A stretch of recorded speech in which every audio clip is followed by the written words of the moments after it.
was a professional soldier with a background in architecture and engineering, and was proud and privileged to serve both my country and yours as part of the British garrison during 1967 and 1968.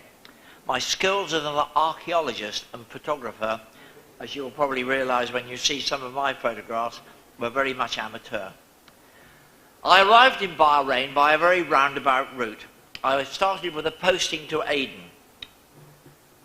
This is the view from the balcony of the flat where we lived, and that is Shamsan, the mountain which towers over Bahrain.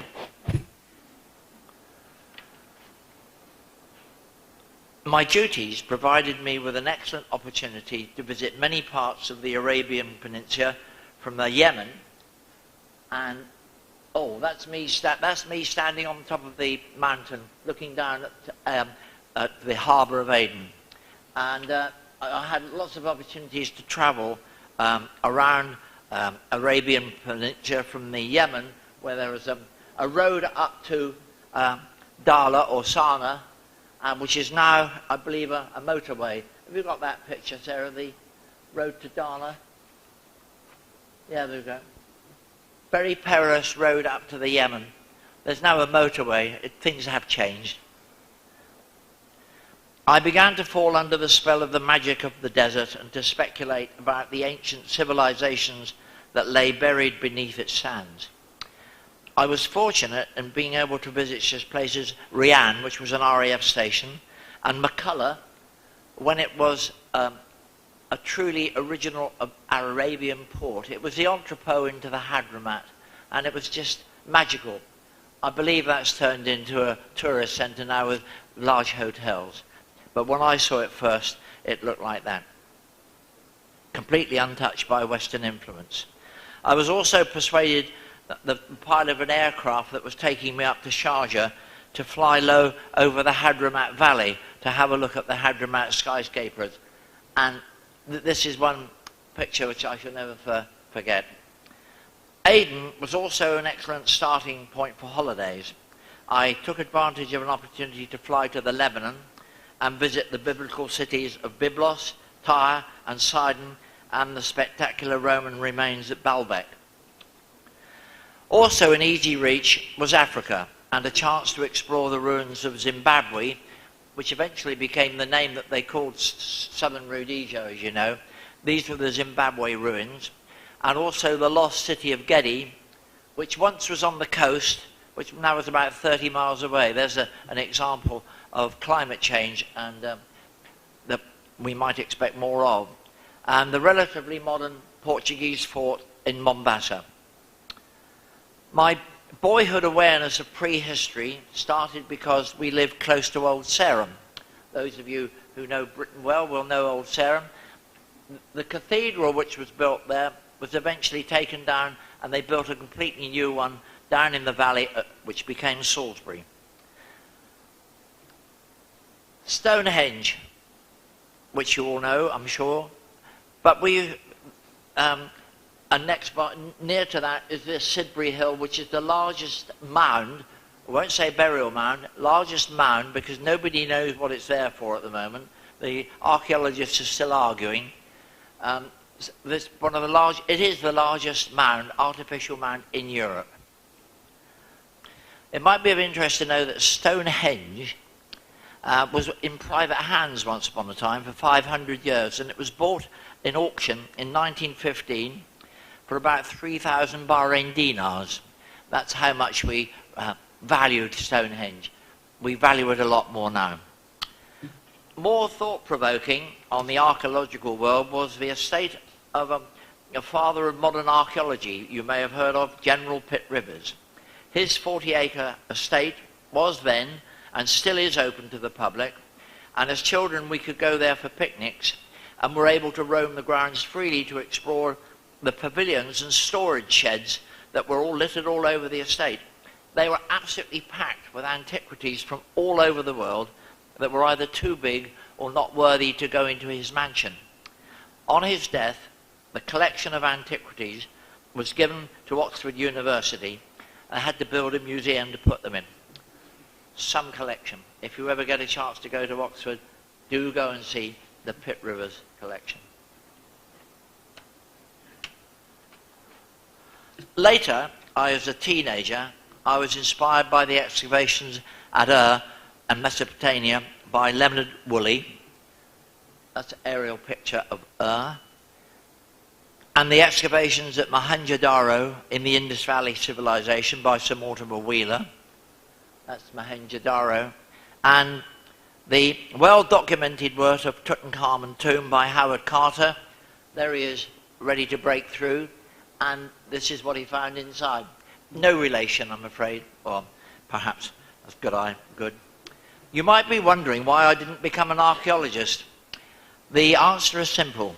Since the 17th century, archaeology as we know it now was the preserve of wealthy amateurs, marauding armies, or anthropologists working under the patronage of wealthy men, institutions, and even governments, eager to fill their stately homes or museums with artifacts from foreign lands.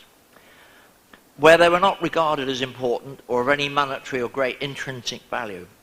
When I left school in 1947, there were no careers in archaeology. And it might be of interest to you know that Geoffrey Bibby, or later make his name here working in Bahrain, and had studied Oriental languages at Cambridge, he could not find work as an archaeologist and came to Bahrain to work as a clerk for an oil company. Things have changed.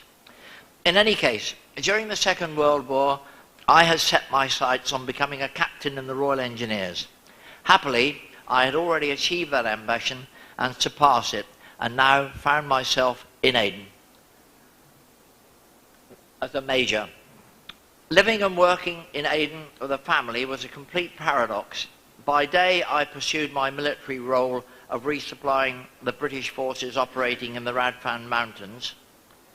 There's a convoy ready to go up into the mountains, which was pretty perilous, because when that convoy stretched out 60 meters or 60 yards between each vehicle, it stretched out well over a mile and was a very vulnerable target, and it became a target on many occasions. We were well supported by having an armoured vehicle going in front to blow up any mines that might have been laid. But a journey which should have taken perhaps a couple of hours took 6 hours to get up through the mountains. So living and working in Aden with my family was a complete paradox, as I say. Used to do that during the day. My children went to school, albeit in protected buses. They were not armoured buses, but they had an army escort to take them to and from the school. And here's my younger children on their way home. My wife could enjoy shopping on her own without any danger, but by night things changed. Marla Strait, where we lived, we got there wrong way round, unfortunately, but never mind. It gives you an idea of what the flats were like. Where we lived, 3 stories up in a large block of flats, it was a battleground. Tracer bullets came whizzing past our balcony. The occasional mortar bomb exploded in the police barracks adjacent to our building, and once a bomb blast from a bungalow, the home of a senior officer, further down the road towards Steamer Point. The only photograph I have of Steamer Point, I don't know why I took this, but it's the only hotel in Aden at the time in 1967, a place we sometimes went for an evening meal.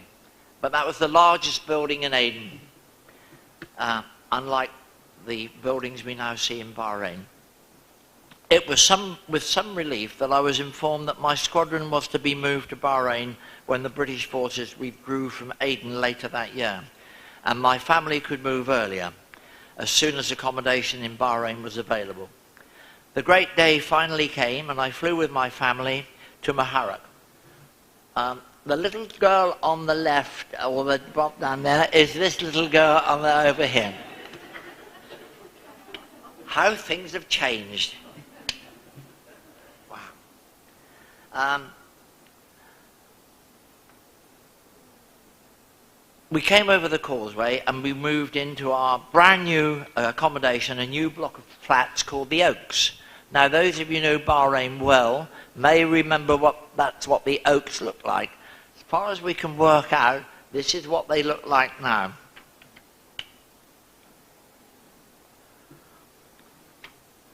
The day we moved, there was a riot on the causeway, and I thought, oh dear, out of the frying pan into the fire. However, it was soon over, and I returned to Aden to take part in the final withdrawal. I felt confident that my family would be in safe hands and well looked after until my return in November. This proved to be the case. The children were in school, my wife was busy with new friends, and my squadron was well accommodated in new barracks in Jufair. I've been to try and find where my barracks were, completely gone, I'm sorry to say. But as is the case with most visitors to Bahrain, the first thing that grabs one's attention when you move out of the city limits is the phenomenal number of tumuli. Well, it was then. It may not be now, but it was then. Now, I was familiar with burial mounds in England. We have quite a few. There are many thousands of burial mounds, and some of them may look familiar in the way that they're built, and perhaps the cultures were exactly the same as they were in Bahrain. But they weren't anything like this. My archaeological interests were aroused, and I was immediately thinking about Rudyard Kipling's 6 honest serving men. What is the explanation for this lot? Why are there so many? Why is the largest above ground necropolis in the world on such a small island? When were they built? How many people were employed and were needed to build them? How long did it take? Where did the people who built them live? Who were the people that built them, and who for? There must be some answers. I will go to the museum. No museum. The government must have an archaeologist. No archaeologist. But I was told there were some archaeologists here from Denmark, but they had gone back. Did they leave any artifacts or records? No. There was nothing written up yet, and all the things they found they took back to Denmark. Well, this is not as shocking as it might seem. There was an agreement that any artifacts found were to be shared on a 50-50 basis.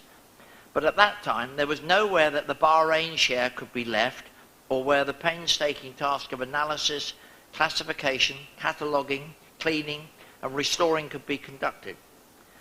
For similar reasons, that is why so many artifacts and treasures are not in the museums of the countries where they were found. Now, I'm sure you're all familiar with some of the classic examples that I'm going to quote. The Schliemann gold from the hoard from Troy, which is now being worn by Schliemann's wife, was smuggled out of Anatolia and was first housed in the Berlin Museum until the Russians claimed it in 1945 as compensation for war damage, and it is now in the Pushkin Museum in Moscow. The 4 golden bull harps from Mesopotamia are discovered by Leonard Woolley. 2 are in the British Museum. 1 is in the Pennsylvania Museum because the Pennsylvania University was involved in the dig, and there was 1 in Iraq. This one in Iraq was looted during the Iraq War and completely destroyed and the gold removed from it. It has been restored, and that's the restored version of it.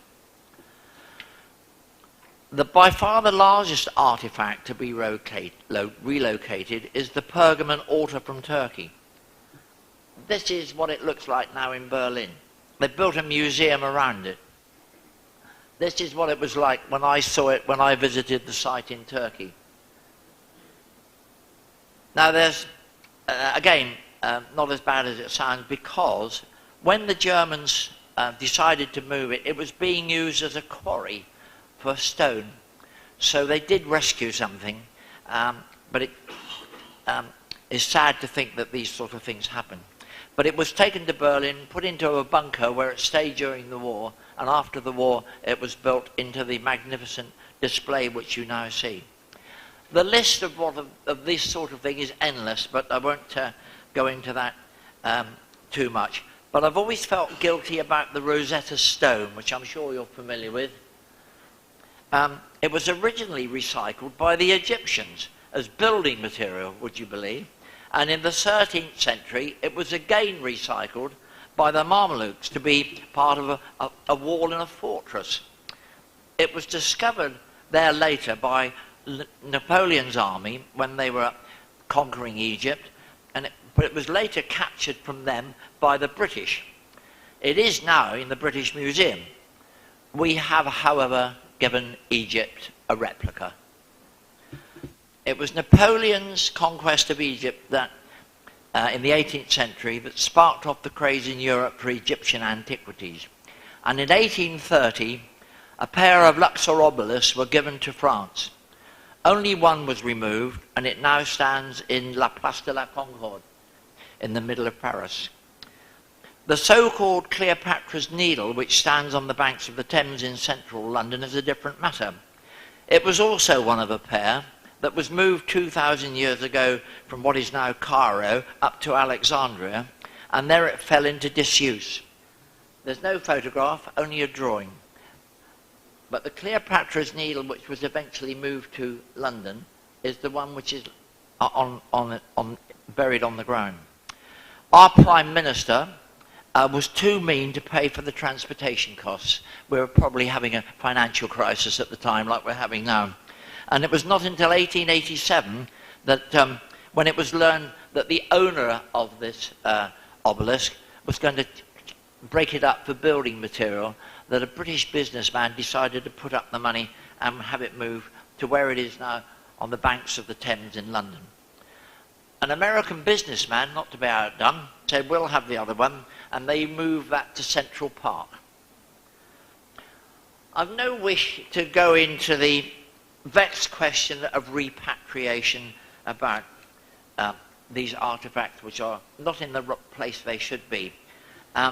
But I do feel that the Elgin marbles must be put back on the Acropolis sometime. Don't know how long that's going to take. But back to Bahrain. No museum, no archaeologists, no records were easily available. But I was recommended to read James Belgrave's book. I don't know whether this is still available. If it is still available, it's a mine of information. And there's a chapter in there written by Geoffrey Bibby, who worked under the Danish archaeologist Peter Glob, that started to answer some of my questions. I then discovered that over the past 100 years or so, there had been several attempts by diplomats, serving officers, both Army and Navy, to investigate the Bahrain mounds. Not all, I'm afraid, used orthodox or archaeologically sound methods or left records. Very briefly, the most noteworthy were Captain Durand. He used gunpowder to blow his way into one of the royal tombs, but he did bring to light a cuneiform inscription on a stone that he found embedded in the wall of a mosque, which he managed to buy, would you believe. That is not the original. The original was taken by Durand to London with other artifacts, and it was destroyed during the Blitz on London. This replica, which is now in your museum, I had a good look at it when I was in the museum the other day, and it's brilliantly done. And I'm sure if you've been to see it, this is probably the right size, because the cuneiform inscription is just readable in the size that this is.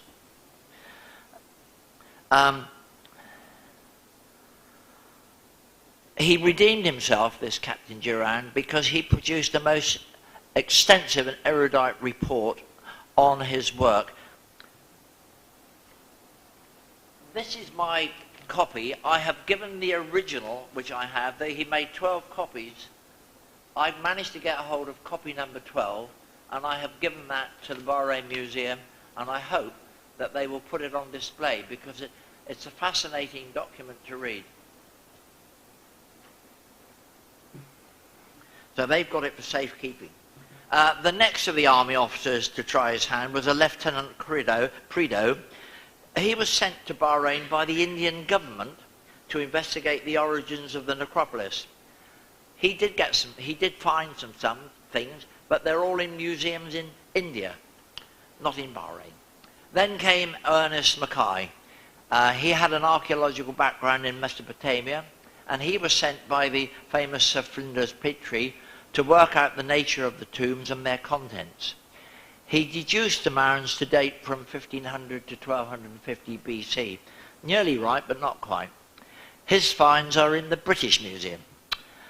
Well, in more recent times, the professional archaeologists trying to unravel and investigate the secrets of the burial mounds have had to overcome not only the damages done by the ravages of time, numerous invasions and battles, tomb robbers, and the results of a succession of these well-meaning people, but the wholesale reclamation of the limestone building blocks from the burial mounds to be ground up to make lime for painting the buildings in Manama. And even worse, I'm ashamed to say, that in 1944 they were being crushed to build the runways at RAF Maharak. Incredible. In pursuit of my information and people who could help, I was most grateful and lucky to be introduced to Sheikha Haya Ali. She was someone who was also interested in Bahrain's heritage and had many interesting items in her collection. Through her contacts and with the help of Halizani, I was introduced to members of the Department of Education who were conscious of the need for some official involvement in preserving Bahrain's fascinating heritage, and who were concerned that there was an illegal traffic in selling Bahrain artifacts abroad. It was also becoming apparent to me that much of the investigations and excavations that had been made in the past to discover more about Bahrain's history were done either out of curiosity, enhancement of personal reputations, or to fill the cabinets of foreign museums, and it was not being done for the benefit of Bahrain. My good friend Khalid was in full agreement with me that this should not happen in the future. I was encouraged to make a formal proposal to the Bahrain government that an archaeological society should be formed and a museum built. This received a very favourable response, and my proposal made the front page of the local newspaper, The Islander. I don't know whether you can read that. Is it possible to enlarge it, Sarah? No, okay. Oh.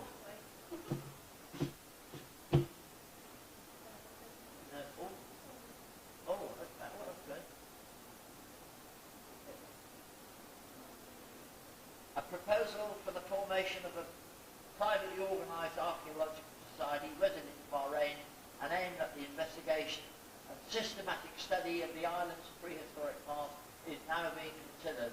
The proposal embodies the correlation of all existing information and ancient Bahrain, the search for additional information, and the founding of a Bahrain museum to house artifacts discovered during this process. This idea has been proposed by Major R.J. Carter. I'll take that. But it wasn't all me. It wasn't all me. I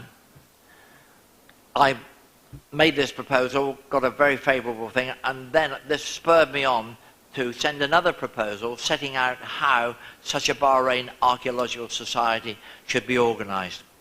And I later met Sheikh Isa bin Sulman and explained that I was no in position to carry out any excavations, but I could conduct a ground survey and a field study of potentially interesting archaeological sites that might be of use in the future, and more importantly, that these sites should be protected. He kindly gave me permission to have access to all parts of Bahrain. Khalid assisted me in this endeavour by taking me then to the out-of-bounds Tree of Life. That's what the Tree of Life looked like in 1967. It has grown a bit over the intervening years, and it's been looked after and propped up, I'm pleased to say. He then bravely took on the task of creating and becoming chairman of the Bahrain Historical and Archaeological Society. He also introduced me to other members of his family and his father Rashid. Well, we shared many common interests and over the years became good friends. He was a remarkable man of great intellect and had travelled widely throughout the Middle East, Europe and North America. And in addition to his well-known achievements, the less well-known for his untiring efforts to procure and preserve peace in the Middle East. His books on the modern history of Bahrain are going to provide an excellent record for future historians. To make my start on my endeavours to create a record of archaeological sites, I was able to get my friends in the RAF to take a photographic stereoscopic aerial survey of the island. I then painstakingly put these large black and white photos together on the floor of my sitting room at the Oaks. I transferred as much of the information I was able to gather from this onto a large-scale map of the island and added other information gleaned from my ground searches about long-lost abandoned living sites, battle sites, wells and irrigation systems. My family joined me in this try. I'm trying to count the mounds. We tried several times, but were never able to agree on the total.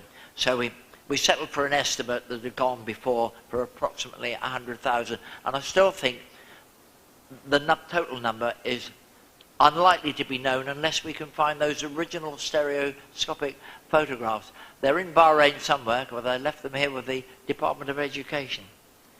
The Tree of Life became a favourite and most productive site, and our finds indicated that it had been used until quite recent times. And there's this little lady there with one of our finds. South of the tree, we came across the extensive Kanat system, which ran out into the open desert, and out on the open desert I made one of my best discoveries. This was a beautifully made 2-inch long arrowhead. We felt very privileged to be exploring an area that had been visited and used by people for well over 10,000 years. With the cooperation of some Bahraini friends, the Ministry of Education, who appointed one of their members to help me excavate some sites and mounds that had been destined for demolition or destruction, or for road building. Some of the men from my unit also volunteered for this work. I produced a work plan of how we were going to tackle excavating the mounds, and a result sheet for anybody else who wanted to join in, and started on gathering information.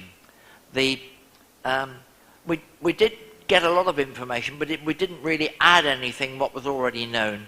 But it did demonstrate that the work could be done by local Bahraini people, and with the help of the people from the Department of Education. The most productive surface site for finds, I have a grid reference, but unfortunately we don't have a map to put the grid reference on, but this is an extract from my notebook. On the right-hand side of the road Manama to Badea, just short of the village of Diraz, an area of ground about 2 acres has been excavated by mechanical equipment to a depth of 4 feet, probably to build the road to Badea. It is just part of a large expanse of land that had previously been inhabited and the site of burial mounds. These stretch down to the now defunct well of Ain Sejur. Among the vast amounts of shards and human bones, my wife found 3 seals, all within a radius of 3 feet. 2 were cylinder seals and 1 a stamp seal. I've no record of the cylinder seals, but the stamp seal had clear markings shown in my drawing of a classic horned bull. As there was no museum, I stored all my finds, mainly earthenware vessels, shards and beads, in my home at the Oaks. And on leaving Bahrain, I handed them all over with all the 3D photographs and drawings I had made to the Department of Education until such time as a museum would be built. I was very pleased and very proud to receive a letter from the Assistant General Director of Education thanking me for my efforts. And that was in 1968. I don't know whether you can read that, but it just goes to show that they were then setting about the task of building a museum. Since then, I have kept in touch with the archaeological and museum developments in Bahrain and have been pleased to entertain members of the Zayani family at my home in the New Forest, which is where we are very privileged to live. And this photo was taken in my garden when the Zayani family were a lot younger. I have been back to Bahrain on 3 occasions since then and have been able to follow up the steady progress made by a succession of archaeological expeditions from Denmark, France, Japan and Britain, but most importantly for me is the work being done by Bahraini archaeologists. They're now contributing to the unravelling of the complicated, fascinating early history of Bahrain. The results of all this work are well documented, and the outstanding books and papers by people like Stephen Turp Lawson and others are setting very high standards of archaeological books. The Traces of Paradise expedition was, I believe, a landmark as to how a country history can be displayed, and I have no doubt that the current Tylos to Bahrain exhibition in Paris will further enhance Bahrain's reputation in the archaeological world.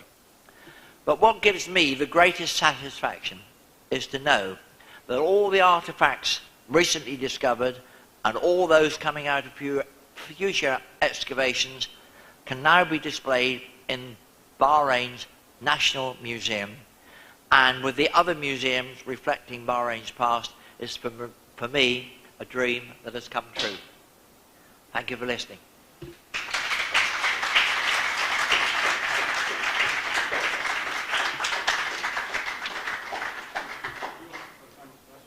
Well, there'll be questions.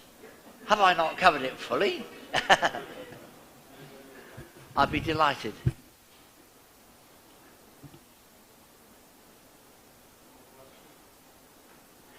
Yes, from the back.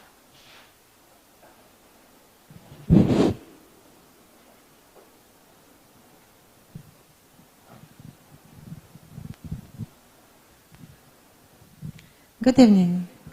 I have a simple question. What year did you give first proposal for ancient society? Well, I was here in 1967. 1967. Until 1968. And museum, for museum? Oh, didn't get. And when did you give proposal to open the museum in Bahrain? Which year? I don't understand the question. Okay. I'm sorry. Perhaps During the election, you said you give proposal to open museum in Bahrain. So I made a proposal, yes. Yeah. Which year it was? The year I did that was 1968. 1968. Yes. Thank you very much. There was no museum. There were no archaeologists. So it there passed was nowhere for any artifacts to be stored. I see. Thank you very much. You're welcome. Really, thank you, because the museum was opened after 20 years. In 1984. Yes. Yeah. Now we have museum. Thank you very much for you. Yes, and it's a beautiful, beautiful museum, world standard. Thank you. Oh. Well, I would like to say thank you very much for having you, and I hope next year in your visit we'll see you again. Oh, come on. Okay? And I would like to tell you that we don't forget the people who did a great work for Bahrain. Oh, thank you. Archaeology, museum, and historical society. So on this occasion, the board of the Historical Society has decided to give you the honorary membership, which is given only to people who achieved a lot of work for Kingdom of Bahrain in history and archaeology. So this is your honorary membership. Oh,